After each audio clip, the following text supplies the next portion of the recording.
Darcy Byrne is the Labour Renewal convener, and he was one of the voices calling for major reform at the party conference, and he joins us now. Darcy, welcome to the drum. G'day. Did you get what you came for? No, I think the reality is we had a huge opportunity at the weekend to embrace the clear call for reform put forward by Faulkner, Carr and Bracks, and unfortunately the faceless men have prevailed. Members don't have a real say in the party, and the reforms that we needed to see adopted to ensure that that happened just didn't get up. So what went wrong? I mean, Julia Gillard talked at the beginning of the conference about the fact that she wanted to open up the party to a degree, some transference of power to the members. What went wrong? Well, take two key recommendations of the review. The first, that we should have a component of our national conference, our highest decision-making body, being directly elected by the members. That's been referred off to the National Executive, a body that has failed to implement that very reform over a long period of time. I don't think anyone can have any real confidence that when conference wouldn't adopt the reform, that once it's taken behind closed doors that we're going to see it happen. It wasn't even a small victory to have that not defeated on the floor and at least kept alive? So it keeps hope alive, and the key point is this.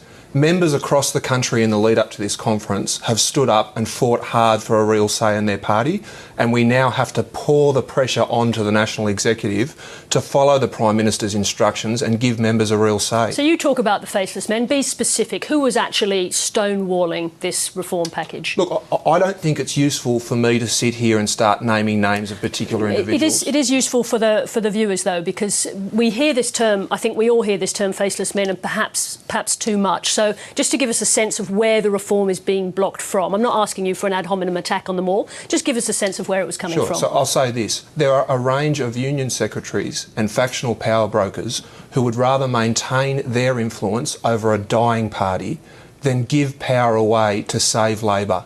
And it's time that members rose up across the country and fought to do something about it. Now, you talk about saving Labor, and it's true that Steve Bracks and Faulkner at the conference, I think, very vocally and eloquently spoke about what's happening to the party, the crisis in the party. What's going to happen to the Labor Party if the reforms that you're asking for don't get through? Well, I mean, let's just be brutally honest about this. We had 50,000 members in 2007. We've got 35,000 today. As Senator Faulkner has said, our membership is shrinking and ageing at a devastating pace. Without real reform, we may simply cease to exist as a membership-based political party. And here's the key point.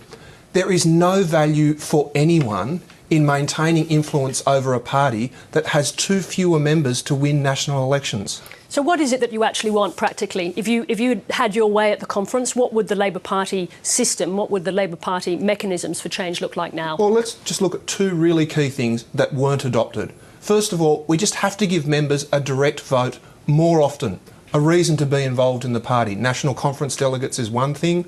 The New South Wales General Secretary, Sam Dastyari, and other people have raised the idea of potentially electing the leader, the parliamentary leader. Giving members a vote more often is something important to do. Well, I don't see how we can turn things around without doing that. But also investing heavily in grassroots organising. One of the proposals that wasn't adopted was that we should establish a national organising body, someone who's in charge of that, and that we should pour resources into allowing our members to run campaigns at the local level. Now, that doesn't threaten anyone's power, but it still wasn't adopted. So what's going on now? I mean, are you in danger of losing what's left of that grassroots support that you have to Get Up and other like-minded organisations? Well, look, I think we should be fair about this. The Liberal Party and the Greens political party, for all of their grassroots rhetoric, have the same problem. There is shrinking participation in political parties in this country.